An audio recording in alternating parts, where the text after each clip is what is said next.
There is a Spitfire overture and there is the Balbo conclusion, and that's the way the Duxford shows are held and will be held in the future.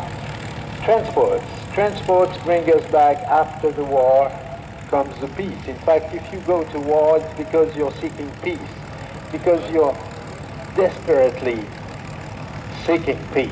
And this is what happened after the war was over. Look at this silverfish gleaming in the afternoon sun, the DC-3, Her Majesty. And the DC-3 is led by a yellow biplane, which symbolizes to the other side of air transport. At the time it was not transport again, it was air travel. Now the yellow biplane is a Beech Stagwing, the Beech D-17, a wonderful aeroplane. I'm very lucky to have one of these parked next to my aeroplane down at Popham, and I get to go and play in it from time to time. Belongs to Paul McConnell. This one, of course, is excuse me, the Fighter Collections aeroplane, being flown today by Anna Walker.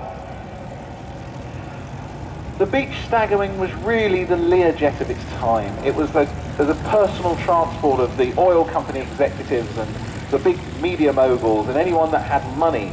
It was a wonderful aeroplane, very fast, capable of almost 200 miles an hour. And this was the aircraft which, after the war, it was one of the aircraft that turned back private aviation into more than a reality in the United States. Today, in America, there are something like 450,000 private pilots using small aircraft to travel around. It's a continent, and traveling with an aircraft is logical when you're living in such a wide place. But of course, there's not only the private owner, there's the average passenger.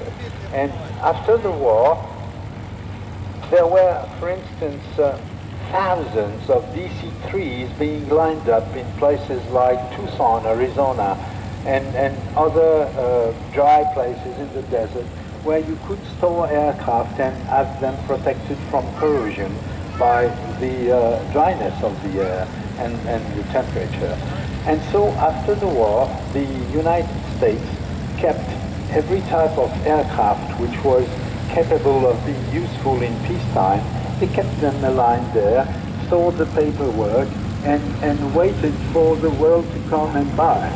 And that's how, for instance, airlines like British European Airways, or Air France, or Alitalia, or KLM, or all of them, came to Arizona in 1946 and bought those sleek, superb wonders, silver wonders of the sky. And then suddenly, after having spent 5 years fighting each other, mankind became a traveling specialist, traveling through the sky. Of course, it started with the DC-3s and the DC-4s, which were four-engined, beefed-up DC-3s, if you want. And then some others came in, the Constellations from Lockheed, and the DC-6 and 7s from Douglas. And in England, and if you go across the static area here at the Imperial War Museum, you'll see Bristol Britannia, which was nicknamed the Whispering Giant, and the VC-10, and mankind became skyward spaceships because of DC-3. Of course, the DC-3 developed out of the earlier DC-2, which was a much narrower. This is the first wide-bodied airliner. It was a beefed-up version of the DC-2 with a wider fuselage and designed originally for sleeper travel. The first one was called the DST, the Douglas Sleeper Transport. This one is from Dakota, Norway, and they asked us yesterday to point out that one side of their fin looks particularly shabby. Yeah. This is because they did a film recently, and